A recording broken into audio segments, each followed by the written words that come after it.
조선 중기 전라도 남원 고을의 골목 깊숙한 곳에 조그만 초가집이 한 채 있었습니다.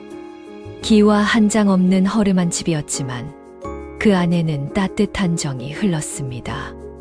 이 집에는 홀어머니와 단둘이 사는 18살 처녀 매화가 살고 있었지요. 매화의 아버지는 그녀가 9살 되던 해에 세상을 떠났습니다. 장터에서 짐을 나르는 품팔이었던 아버지는 무거운 쌀가마니에 깔려 그 자리에서 숨을 거두었습니다. 그날 이후 매화는 어머니의 손을 꼭 잡고 눈물을 닦으며 말했습니다. 어머님, 제가 어머님을 모실 것이옵니다. 걱정하지 마시옵소서. 어린 나이였지만 매화는 약속을 지켰습니다. 남의 집 빨래를 하고 밭일을 도왔으며 무엇보다 바느질에 재주가 있어 조금씩 삭바느질을 받기 시작했습니다. 매화의 손끝에서는 신기하게도 꽃과 나비가 살아 움직이는 듯한 자수가 탄생했습니다. 처음에는 간단한 주머니나 버선의 술을 놓았습니다. 하지만 솜씨가 점점 알려지면서 양반댁 아낙네들이 찾아오기 시작했습니다. 이 처녀 손재주가 예사롭지 않구려. 저 모란 좀 보게. 꽃잎마다 이슬이 맺힌 듯하지 않은가? 칭찬이 이어졌고 매화는 더욱 정성을 다했습니다. 매화가 17살이 되던 봄이었습니다. 남원 부사 대감댁의 부인마님께서 사람을 보내왔습니다. 우리 부사대감의 막내 따님이 혼례를 올리시게 되었소. 혼례 치마를 내 손으로 지어주었으면 하오. 이는 매화에게 큰 기회였습니다. 부사댁의 일을 맡는다는 것은 솜씨를 인정받는다는 뜻이었으니까요. 매화는 어머니께 여쭈었습니다. 어머님, 제가 해낼 수 있을까요? 어머니는 딸의 손을 꼭 잡으며 말했습니다. 내 솜씨를 내가 모르겠느냐. 내 아버지도 하늘에서 지켜보고 계실 게다. 정성을 다하거라. 매화는 석 달간 그 일에만 매달렸습니다. 새벽같이 일어나 실을 고르고 해가 질 때까지 바늘을 들었습니다. 비단 치마폭에 백학 2마리를 수놓았습니다. 한 마리는 날개를 활짝 펴고 다른 한 마리는 고개를 돌려 서로를 바라보는 모습이었지요. 그 주변으로 모란 꽃을 가득 수놓았습니다. 붉은 모란, 분홍 모란, 흰 모란이 치마폭을 가득 채웠습니다.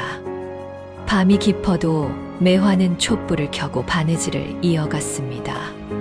손가락에 바늘이 찔려 피가 나도 멈추지 않았습니다. 어머니가 걱정스러운 목소리로 말했습니다.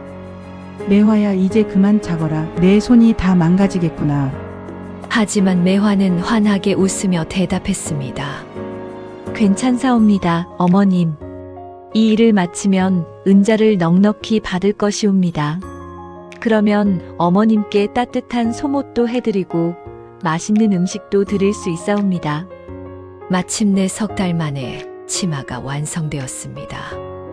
햇볕에 비단을 비춰보니 백학의 깃털 하나하나가 살아 숨 쉬는 듯했고 모란 꽃잎은 바람에 흔들리는 듯했습니다.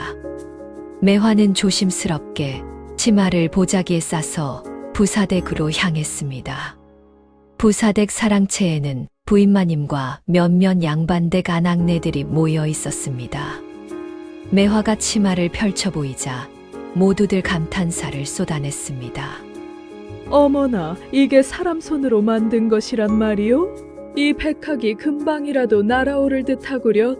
부인마님도 크게 기뻐하셨습니다. 참으로 훌륭하구나. 내 딸이 이 치마를 입으면 그 누구보다 아름다울 게다. 부인마님은 매화에게 은자 10냥을 주셨습니다. 매화는 고개를 깊이 숙이며 감사를 표했습니다. 황송하옵니다, 마님. 이 은혜 잊지 않겠사옵니다.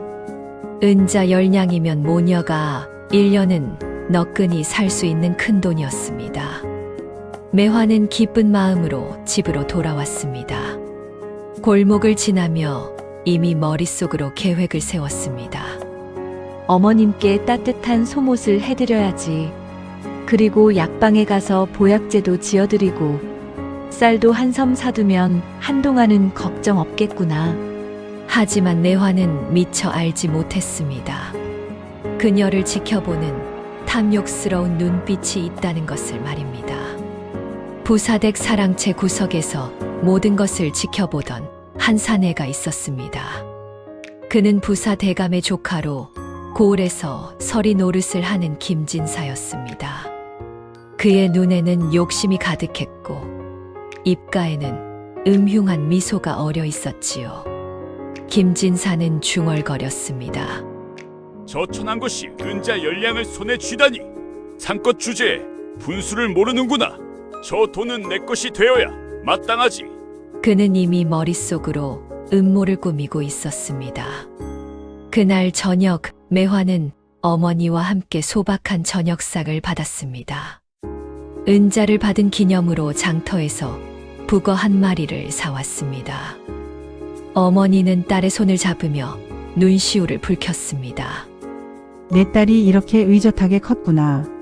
내 아버지가 보았으면 얼마나 기뻐하셨을까. 매화도 환하게 웃으며 대답했습니다. 어머님, 이제 우리 걱정 없이 살 수 있을 것이옵니다.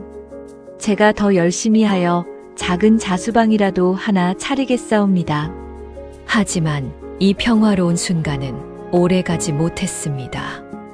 다음 날 아침 매화의 삶은 완전히 뒤바뀌게 됩니다. 김진사의 음모가 시작된 것입니다.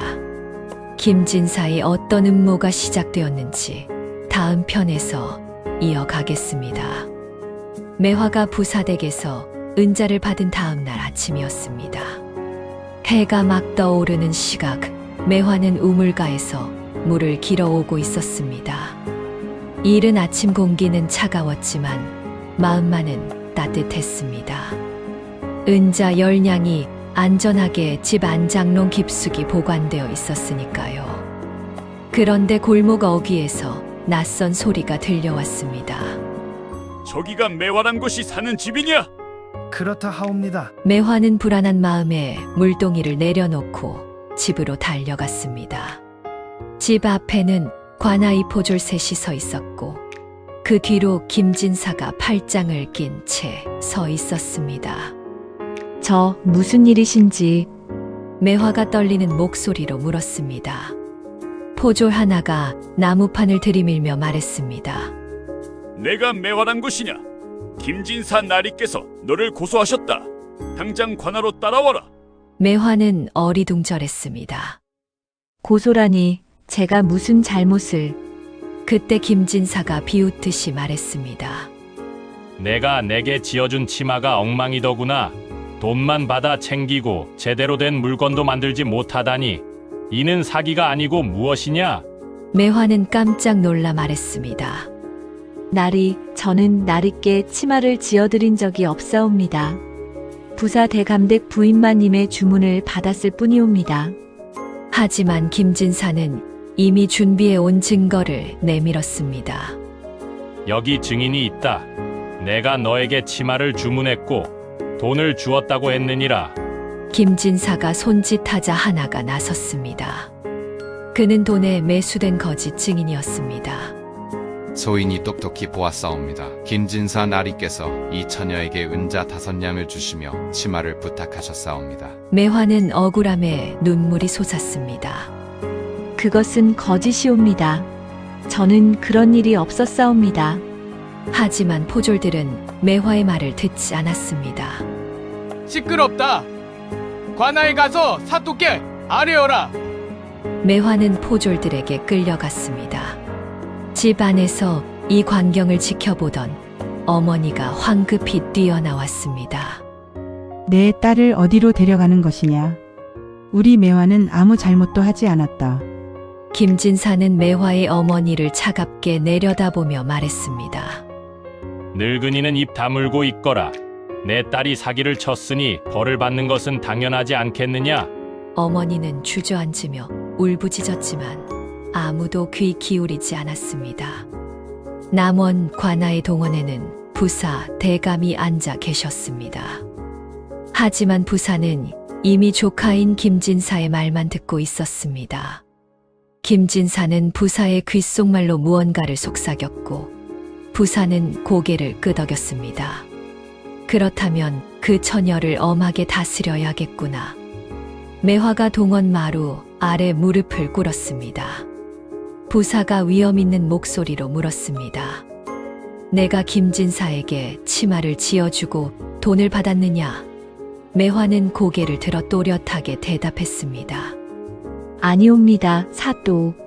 저는 부인마님의 주문만 받았을 뿐이옵니다. 김진사에게는 그 어떤 일도 한 적이 없사옵니다. 김진사가 나서며 말했습니다. 저것이 거짓말을 하고 있사옵니다. 여기 증인도 있고 제가 준 돈의 기록도 있사옵니다. 매화는 절규했습니다. 그것은 모두 거짓이옵니다. 사또 부디 밝게 살펴주시옵소서. 하지만 부사는 조카의 편을 들었습니다. 내가 감히 양반을 거짓말쟁이로 만들려 하느냐? 이는 불경죄에 해당하느니라. 결국 부사는 판결을 내렸습니다. 매화는 사기죄로 곤장 30대를 치고 김진사에게 은자 30냥을 배상하라. 매화는 눈앞이 캄캄해졌습니다. 곤장 30대면 온몸이 성할 곳이 없을 것이고 은자 30냥은 평생 모아도 어려운 큰돈이었습니다. 사또 억울하옵니다. 제발 다시 살펴주시옵소서. 하지만 부사는 손을 내저었습니다. 당장 형을 집행하라. 포졸들이 매화를 마당으로 끌고 나갔습니다. 매화는 엎드려 곤장을 맞았습니다. 첫 번째 몽둥이가 등을 내리쳤을 때 매화는 비명을 참으려 입술을 깨물었습니다. 두 번째, 세 번째. 매화는 정신을 잃기 직전까지 버텼습니다. 관아 밖에서 어머니가 울부짖었습니다. 내 딸을 살려주시오. 하지만 관아 문은 굳게 닫혀 있었습니다. 이웃 사람들도 안타까워했지만 감히 나서지 못했습니다. 김진사의 권세가 워낙 무서웠기 때문입니다. 곤장을 다 맞은 매화는 거의 죽은 듯 했습니다. 포졸들이 매화를 끌어내어 관아 밖에 내던졌습니다. 어머니가 달려와 딸을 안았습니다. 매화야, 정신 차려라. 어미가 여기 있다. 매화는 가까스로 눈을 뜨며 중얼거렸습니다. 어머님, 저는 아무 잘못도. 어머니는 딸을 업고 집으로 돌아왔습니다. 온몸이 성한 곳이 없는 딸을 뉘이고 약을 구하러 뛰어다녔습니다. 하지만 약을 살 돈이 없었습니다. 그날 밤 어머니는 장롱을 열어 은자 10냥을 꺼냈습니다. 그리고 이웃집 문을 두드렸습니다. 제발 이 돈으로 약을 좀 구해주시오. 며칠 뒤 매화는 겨우 정신을 차렸습니다. 하지만 몸은 여전히 아팠고 마음은 더 아팠습니다. 더 큰 문제는 은자 30냥을 배상해야 한다는 것이었습니다. 어머니는 눈물을 흘리며 말했습니다. 매화야, 어미가 집을 팔겠다. 그리고 밭도 팔겠다. 그래서라도 내 목숨을 지켜야겠구나. 매화는 고개를 저었습니다. 안 되옵니다, 어머님. 그 집과 밭은 아버님께서 평생을 일해 마련하신 것이옵니다. 하지만 어머니는 단호했습니다. 재산이 무슨 소용이냐? 내가 살아있어야 어미도 사는 거다. 결국 어머니는 집과 밭을 팔았습니다. 대대로 살아온 집이었고 조상의 땅이었지만 어쩔 수 없었습니다. 겨우 은자 20냥을 받았습니다. 원래 값보다 훨씬 적은 돈이었지만 급히 팔다 보니 제 값을 받지 못한 것입니다. 어머니는 그 돈을 들고 김진사를 찾아갔습니다. 나리, 이것이 저희가 가진 전부옵니다. 부디 이것으로 용서해 주시옵소서. 하지만 김진사는 코웃음을 쳤습니다. 20냥, 판결은 30냥이었느니라. 나머지는 어디 있느냐? 어머니는 무릎을 꿇으며 애원했습니다. 나리, 저희는 정말 이것밖에 없사옵니다.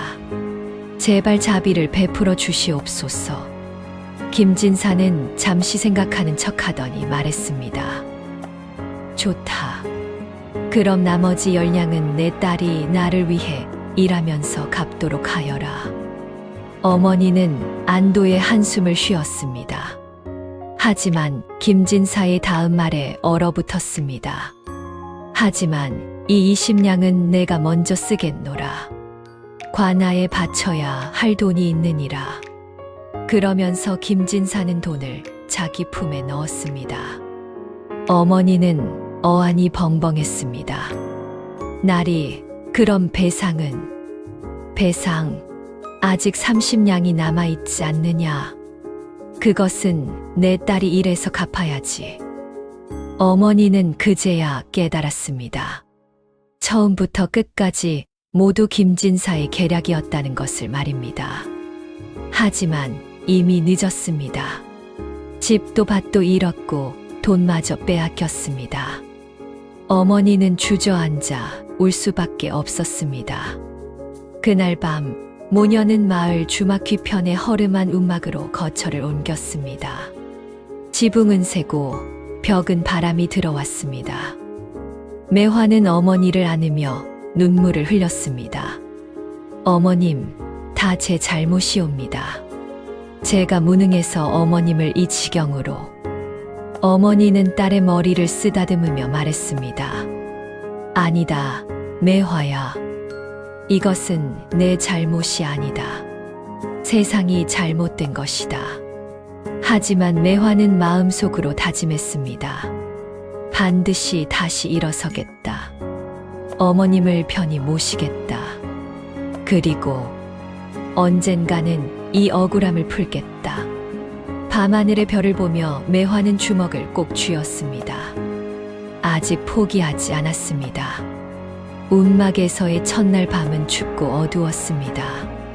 지붕 사이로 달빛이 새어 들어왔고 바람은 벽 틈을 파고들어 옷깃을 스쳐갔습니다.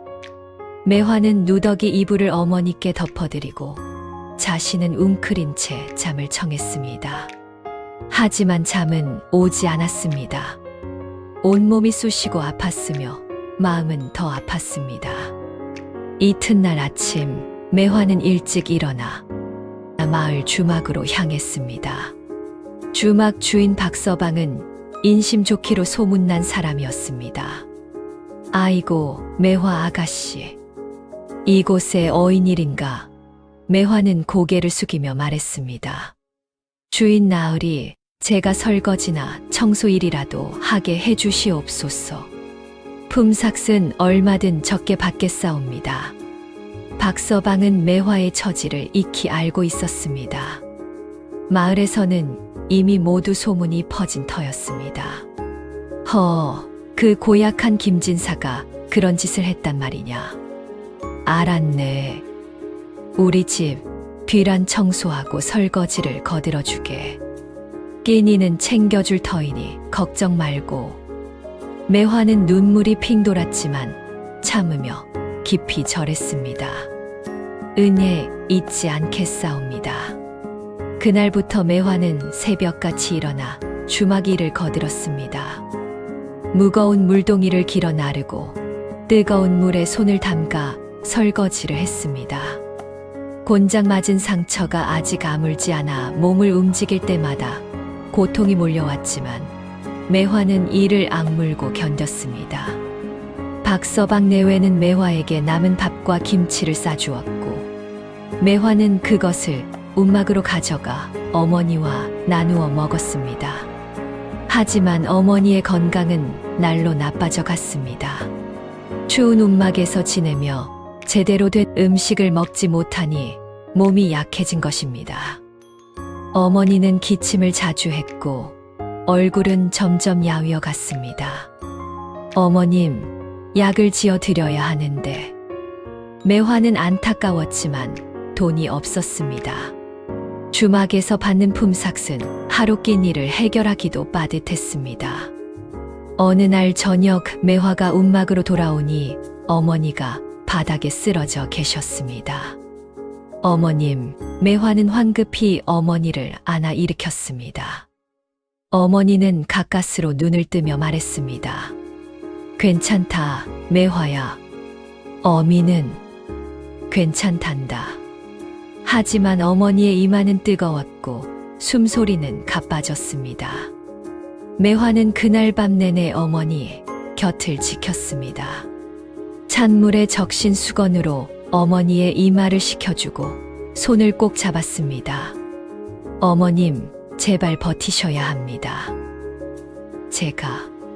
제가 반드시 어머님을 낫게 해드리겠사옵니다.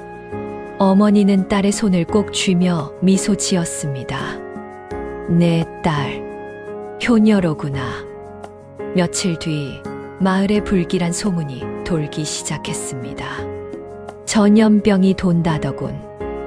옆 고을에서 이미 여러 명이 죽었다던데. 사람들은 두려움에 떨었고 거리는 한산해졌습니다. 장터도 문을 닫았고 사람들은 집 밖을 나서지 않았습니다. 주막도 손님이 뚝 끊겼습니다. 박서방은 걱정스러운 얼굴로 매화에게 말했습니다. 매화 아가씨, 미안하네만 당분간은 일을 맡기기 어렵겠네. 손님이 없으니 우리도 먹고 살기 빠듯하네 그려. 매화는 고개를 끄덕였습니다. 괜찮사옵니다. 주인 나으리. 그동안 베풀어 주신 은혜 잊지 않겠사옵니다. 이제 매화는 끼니마저 걱정해야 했습니다. 움막으로 돌아온 매화는 어머니 곁에 앉아 눈물을 흘렸습니다. 어머님, 제가 무능해서. 하지만 어머니는 딸의 손을 잡으며 말했습니다. 아니다, 매화야. 내가 이미 충분히 잘하고 있다. 어미는 내가 있어서 행복하단다. 그날 밤 매화는 잠들지 못하고 골똘히 생각에 잠겼습니다. 어떻게 해야 어머님을 살릴 수 있을까? 어떻게 해야 다시 일어설 수 있을까? 하지만 답은 쉽게 나오지 않았습니다.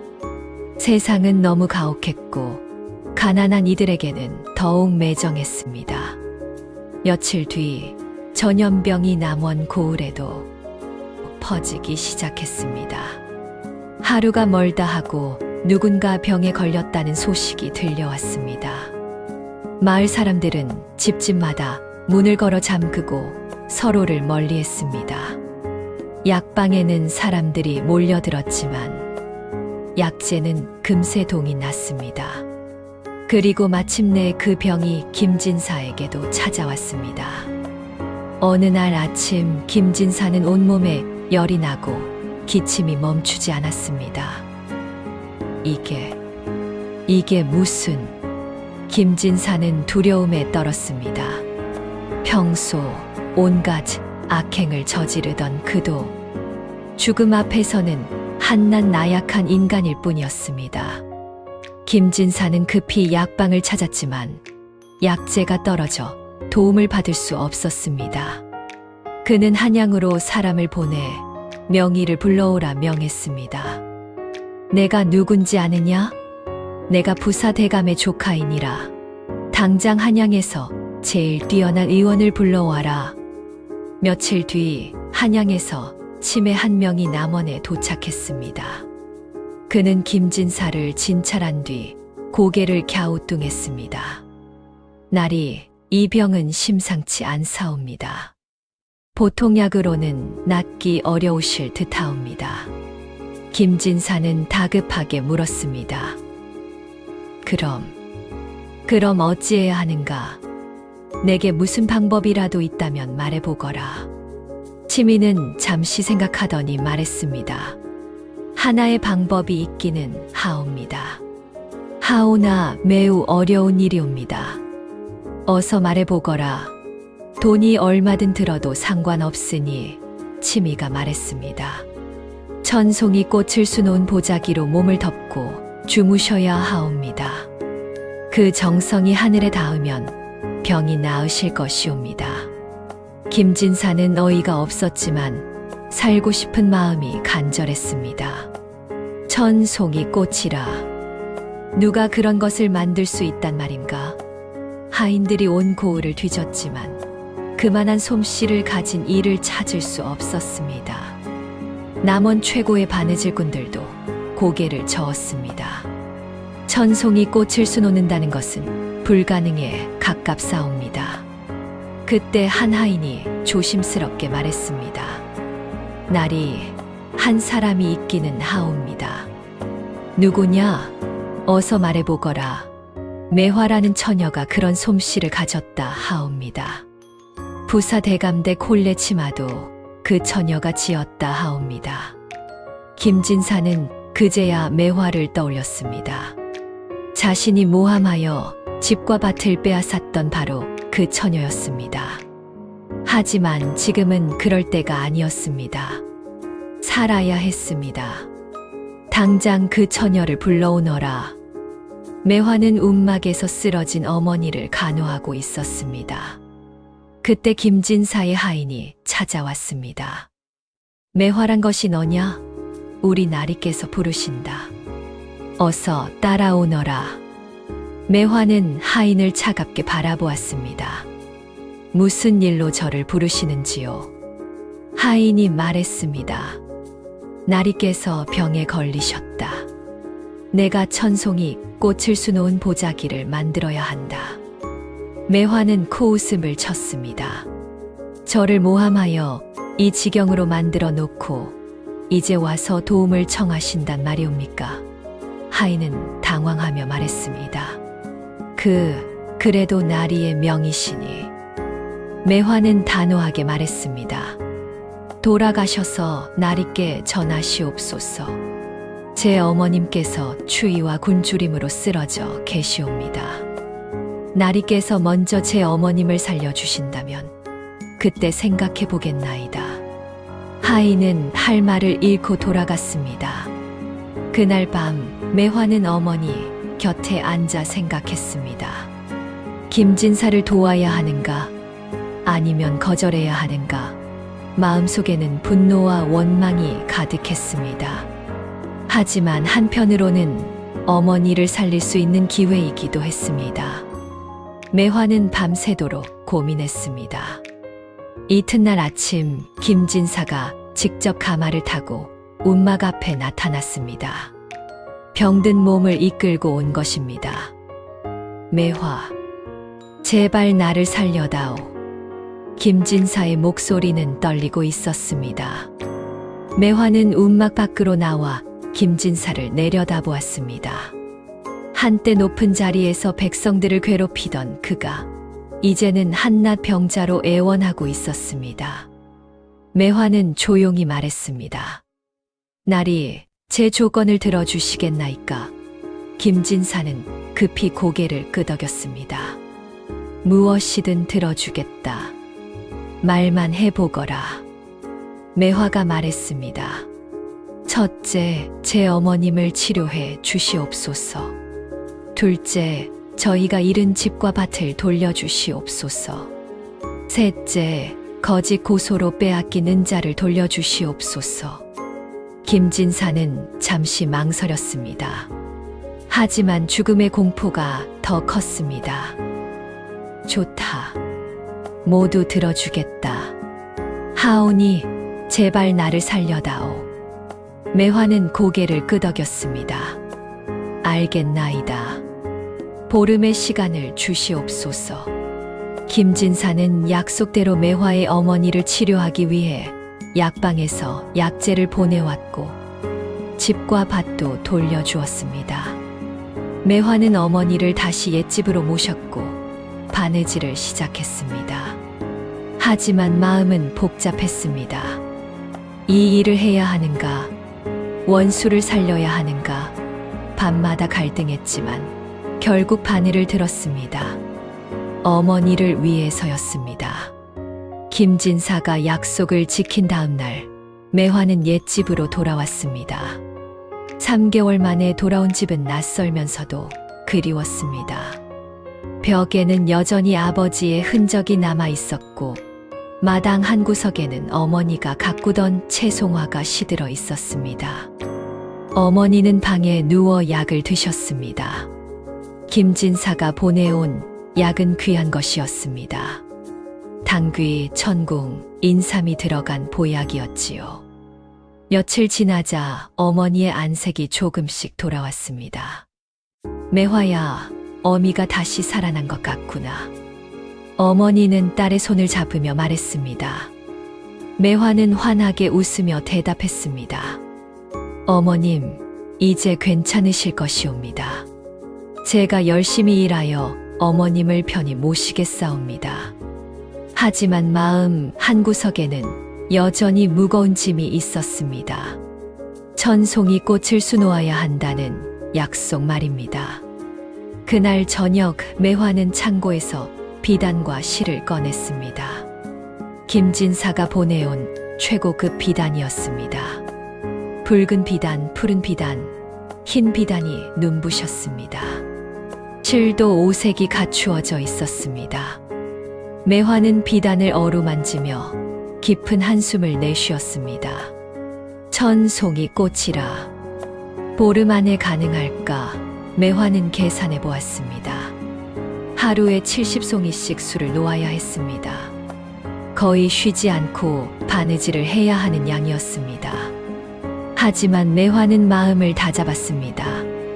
어머님을 위해서라도 해내야 한다. 그날 밤부터 매화는 바느질을 시작했습니다. 첫 번째 꽃은 매화꽃이었습니다. 하얀 꽃잎 5장, 가운데 노란 꽃술. 바늘이 비단을 오가며 꽃이 피어났습니다. 두 번째는 진달래였습니다. 분홍빛 꽃잎이 봄바람에 흔들리는 모습을 수놓았습니다. 촛불 아래에서 매화의 손은 쉬지 않고 움직였습니다. 밤이 깊어도 바늘을 놓지 않았습니다. 손가락이 아프고 눈이 침침해졌지만 멈추지 않았습니다. 하나, 둘, 셋. 꽃들이 비단 위에 피어났습니다. 이튿날 아침 어머니가 일어나 보니 매화는 여전히 바느질을 하고 있었습니다. 매화야, 밤새 잠도 자지 않았느냐? 어머니는 놀라며 물었습니다. 매화는 피곤한 미소를 지으며 대답했습니다. 괜찮사옵니다, 어머님. 조금만 더 하면 되옵니다. 나흘이 지나자 200송이가 완성되었습니다. 모란, 국화, 연꽃, 해바라기. 온갖 꽃들이 비단 위에서 생명을 얻었습니다. 하지만 매화의 손가락은 바늘에 찔려 상처투성이었습니다. 피가 배어나와 실에 묻기도 했지만 매화는 계속했습니다. 일주일이 지나자 500송이가 완성되었습니다. 이제 절반을 넘었습니다. 하지만 매화의 몸은 한계에 다다르고 있었습니다. 눈은 충혈되었고 손은 떨렸습니다. 어머니가 걱정스럽게 말했습니다. 매화야, 이제 그만 쉬어라. 내 몸이 먼저 걱정이구나. 하지만 매화는 고개를 저었습니다. 안 되옵니다, 어머님. 약속을 지켜야 하옵니다. 그날 밤 매화는 문득 깨달았습니다. 자신이 지금 수놓고 있는 이 꽃들이 단순한 꽃이 아니라는 것을 말입니다. 이 꽃들은 자신의 눈물이었고 고통이었으며 또한 용서였습니다. 매화는 바늘을 들며 마음속으로 생각했습니다. 김진사는 나를 모함했고 우리 모녀를 이 지경으로 만들었다. 하지만 내가 원망으로 이 꽃을 수놓는다면 그 원망은 내 마음을 먼저 썩게 할 것이다. 차라리 이 꽃들을 용서의 꽃으로 만들리라. 그 순간부터 매화의 바느질은 달라졌습니다. 원망이 아니라 자비로, 분노가 아니라 평화로 꽃을 수놓았습니다. 그러자 신기하게도 손은 덜 아팠고 마음은 더 가벼워졌습니다. 꽃들도 이전보다 더 생생하게 피어났습니다. 열흘째 되는 날 700송이가 완성되었습니다. 이제 300송이만 남았습니다. 마을 사람들도 매화의 소식을 들었습니다. 저 처녀가 밤낮으로 바느질을 한다더군. 김진사를 살리려고 그런단다. 참으로 대단한 처녀로구나. 열이틀째 900송이가 완성되었습니다. 이제 100송이만 남았습니다. 하지만 매화는 기진맥진했습니다. 손은 떨렸고 눈앞이 흐려졌습니다. 어머니가 딸을 부축하며 말했습니다. 매화야, 이제 그만해도 된다. 내가 이미 충분히 했다. 하지만 매화는 고개를 저었습니다. 아니옵니다, 어머님. 끝까지 해내겠사옵니다. 마지막 100송이를 수놓는 동안 매화는 특별히 정성을 들였습니다. 99번째 꽃은 어머니를 위한 꽃이었습니다. 긴 국화를 수놓으며 어머니의 건강을 빌었습니다. 그리고 마지막 1000번째 꽃. 매화는 한참을 고민하다가 작은 매화꽃을 수놓았습니다. 자신의 이름과 같은 꽃이었습니다. 긴 꽃잎 5장이 눈 속에서도 피어나는 매화처럼 자신도 이 고난 속에서 견뎌냈다는 의미였습니다. 마침내 보자기가 완성되었습니다. 보름 만의 일이었습니다. 비단 위에는 천송이 꽃이 만발했습니다. 모란, 국화, 연꽃, 매화, 진달래, 해바라기. 온갖 꽃들이 어우러져 한 폭의 그림을 이루었습니다. 촛불 아래에서 보자기는 마치 살아 숨쉬는 듯 했습니다. 어머니는 보자기를 보고 눈물을 흘렸습니다. 내 딸이 이런 것을 만들어냈구나. 매화는 지친 미소를 지으며 말했습니다. 어머님, 이제 김진사에게 가져다 드려야 하옵니다. 이튿날 아침, 매화는 보자기를 조심스럽게 보자기에 싸서 김진사의 집으로 향했습니다. 김진사는 병상에 누워 매화를 기다리고 있었습니다. 병은 더욱 깊어져 얼굴은 창백했고 숨소리는 가빴습니다. 매화, 완성했느냐? 김진사가 떨리는 목소리로 물었습니다. 매화는 고개를 끄덕이며 보자기를 펼쳐 보였습니다. 순간 방 안에 있던 모든 이들이 숨을 멈췄습니다. 천송이 꽃이 만발한 보자기는 너무나 아름다웠습니다. 햇빛이 비단을 비추자 꽃들이 반짝이며 살아 움직이는 듯 했습니다. 김진사도 눈을 크게 뜨고 보자기를 바라보았습니다. 이것이 정말 말문이 막혔습니다. 매화는 조용히 말했습니다. 나리, 이 꽃들은 나리께서 짓밟으신 백성들의 눈물로 피어난 것이옵니다. 김진사는 매화의 말에 가슴이 철렁 내려앉았습니다. 매화는 계속 말했습니다. 하오나 이 꽃들은 원망이 아니라 용서로 수놓은 것이옵니다. 나리께서 이 보자기로 몸을 덮으시며 마음의 병도 함께 고치시기를 바라옵니다. 매화는 보자기를 김진사에게 덮어 주었습니다. 그리고 돌아서서 방을 나갔습니다. 뒤돌아보지 않았습니다. 마음은 이미 가벼워져 있었습니다. 원망을 내려놓으니 마음의 평화가 찾아온 것입니다. 그날 밤 김진사는 천송이 꽃 보자기를 덮고 잠이 들었습니다. 그리고 꿈을 꾸었습니다. 자신이 평생 괴롭혔던 백성들이 나타나 자신을 용서한다는 꿈이었습니다. 김진사는 꿈속에서 눈물을 흘렸습니다.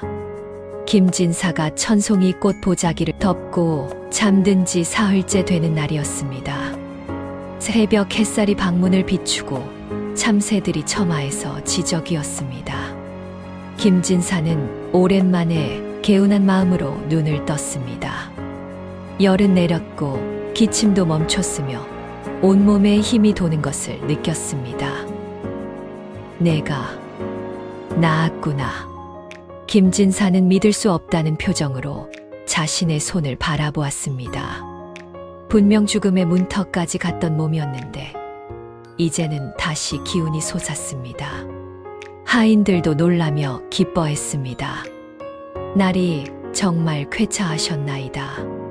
하지만 김진사의 마음은 복잡했습니다. 사흘 밤 동안 꾼 꿈이 자꾸 떠올랐습니다. 자신이 괴롭혔던 백성들의 얼굴, 빼앗은 땅, 받은 뇌물, 모함한 사람들. 모든 것이 주마등처럼 스쳐 지나갔습니다. 그리고 매화가 한 마리 귓가에 맴돌았습니다. 이 꽃들은 백성들의 눈물로 피어난 것이옵니다. 김진사는 보자기를 들어 올려 자세히 살폈습니다. 천송이 꽃 하나하나가 얼마나 정성스럽게 수놓아졌는지 보였습니다. 손가락 끝에서 느껴지는 실의 감촉, 빛에 반사되는 비단의 광택, 모든 것이 매화의 땀과 눈물이 배어 있었습니다. 저 처녀는 나를 살렸다. 자기를 모함하고 괴롭힌 내가. 그런데 저 처녀는 원망하지 않고 나를 살렸다. 김진사는 부끄러움에 고개를 떨구었습니다. 평생을 탐욕으로 살아온 자신이 너무나 부끄러웠습니다. 그날 오후 김진사는 자리에서 일어나 옷을 갈아입었습니다. 그리고 하인들에게 명했습니다. 매화의 집으로 안내하거라. 하인들은 놀랐습니다. 날이 몸이 아직 완전히 회복되지 않으셨는데 하지만 김진사는 고개를 저었습니다. 아니다. 지금 가야 한다. 더 늦으면 안 된다. 김진사는 매화의 집 앞에 도착했습니다. 초가집 마당에는 어머니가 앉아 콩을 다듬고 계셨습니다. 김진사를 보자 어머니는 놀라며 일어섰습니다. 날이 깨서 어인일로. 김진사는 깊이 고개를 숙이며 말했습니다. 매화를 만나고 싶소이다. 잠시 후 매화가 방에서 나왔습니다. 보름간 밤낮으로 바느질을 하느라 얼굴은 야위고 눈 밑에는 그늘이 졌지만 눈빛만은 맑았습니다. 날이 쾌차하신 것을 축하드리옵니다. 매화는 담담하게 말했습니다. 김진사는 매화 앞에 무릎을 꿇었습니다. 주변 사람들이 모두 놀랐습니다. 양반이 상민 앞에 무릎을 꿇다니 있을 수 없는 일이었습니다. 날이 이게 무슨... 매화도 당황했습니다. 매화, 나를 용서해 주시오. 김진사의 목소리는 떨리고 있었습니다. 내가 그대에게 저지른 일은 용서받을 수 없는 큰 죄였소. 거짓으로 모함하고 집과 밭을 빼앗고 그대 모녀를 고통 속에 밀어 넣었소. 그런데도 그대는 나를 살렸소. 김진사는 품에서 무언가를 꺼냈습니다. 은자 50냥이 든 주머니였습니다. 이것은 내가 그대에게 빚진 돈이요. 그리고 김진사는 또 다른 문서를 꺼냈습니다. 이것은 내가 부당하게 빼앗은 밭의 문서요. 모두 돌려드리겠소. 매화는 고개를 저었습니다. 날이 돈과 밭은 이미 돌려받았사옵니다. 더는 필요 없사옵니다. 김진사는 눈물을 흘리며 말했습니다. 아니요. 이것은 배상이 아니라 참회요. 내가 그대에게 끼친 고통을 조금이라도 갚고 싶소. 매화는 김진사를 바라보았습니다. 그의 눈에는 진심이 담겨 있었습니다. 탐욕으로 가득했던 그 눈이 이제는 뉘우침으로 물들어 있었습니다. 매화는 조용히 말했습니다. 날이 진정으로 뉘우치신다면 저뿐 아니라 다른 백성들에게도 잘못을 바로잡아 주시옵소서. 김진사는 고개를 끄덕였습니다. 그리하겠소. 반드시 그리하겠소. 그날부터 김진사는 변했습니다. 마을 사람들이 처음에는 믿지 않았습니다. 저 양반이 정말 변할까? 또 무슨 꾀를 부리는 것 아닌가? 하지만 김진사는 진심이었습니다. 자신이 부당하게 빼앗은 땅을 모두 백성들에게 돌려주었습니다. 받은 뇌물도 되갚았고 거짓으로 모함했던 사람들에게 사죄했습니다. 하나하나 잘못을 바로잡아 나갔습니다. 처음에는 의심하던 백성들도 점차 김진사를 받아들였습니다. 저 양반이 정말 변했구먼. 매화 처녀의 은혜가 크구나. 마을에는 조금씩 평화가 찾아왔습니다. 한편 매화는 어머니와 함께 평온한 나날을 보냈습니다. 받은 은자로 작은 자수방을 열었습니다. 그리고 마을의 가난한 처녀들에게 바느질을 가르쳤습니다. 손에 기술이 있으면 굶지 않는다. 무엇보다 정성을 다해야 한다. 매화의 자수방에는 날마다 처녀들이 찾아왔습니다. 매화는 바느질을 가르치며 또한 마음가짐도 가르쳤습니다.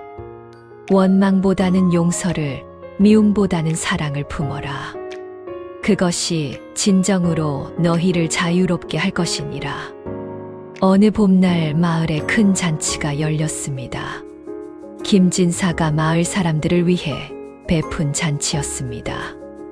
떡과 술이 넉넉했고 사람들은 오랜만에 웃으며 즐거운 시간을 보냈습니다. 김진사는 잔치 한가운데서 매화에게 다가왔습니다. 매화, 그대 덕분에 나는 새 사람이 되었소. 이 은혜를 어찌 갚아야 할지 모르겠소. 매화는 환하게 웃으며 대답했습니다. 나리, 은혜를 갚으실 필요는 없사옵니다. 다만 이렇게 백성들과 함께 하시는 모습을 보니 이 마음이 흐뭇하옵니다. 김진사는 고개를 끄덕이며 말했습니다. 그대가 준 천송이 꽃은 단순한 꽃이 아니었소. 그것은 용서의 꽃이었고 새 생명의 꽃이었소. 나는 그 꽃을 통해 다시 태어났소. 해가 지고 달이 떠올랐습니다. 마을 사람들은 둘러앉아 이야기를 나누었습니다. 매화 처녀는 참으로 훌륭하구먼. 저 처녀 덕분에 마을이 평화로워졌네. 용서가 원수를 이긴다는 말이 맞구나. 매화는 어머니와 함께 집으로 돌아왔습니다. 달빛이 마당을 환하게 비추고 매화나무에는 꽃봉오리가 맺히기 시작했습니다. 어머니가 딸의 손을 잡으며 말했습니다. 매화야, 내가 자랑스럽구나. 원망할 수도 있었는데 용서를 선택했구나. 매화는 환하게 웃으며 대답했습니다. 어머님, 원망은 내 마음을 먼저 아프게 할 뿐이옵니다. 용서를 하고 나니 마음이 이토록 가벼워졌사옵니다. 어머니는 딸을 꼭 안아주었습니다. 그날 밤 매화는 마당에 앉아 하늘을 올려다보았습니다. 별들이 반짝이고 있었습니다. 매화는 마음속으로 생각했습니다. 아버지, 저는 잘 살고 있사옵니다. 어머님도 건강하시고 마을도 평화롭사옵니다. 부디 편히 쉬소서.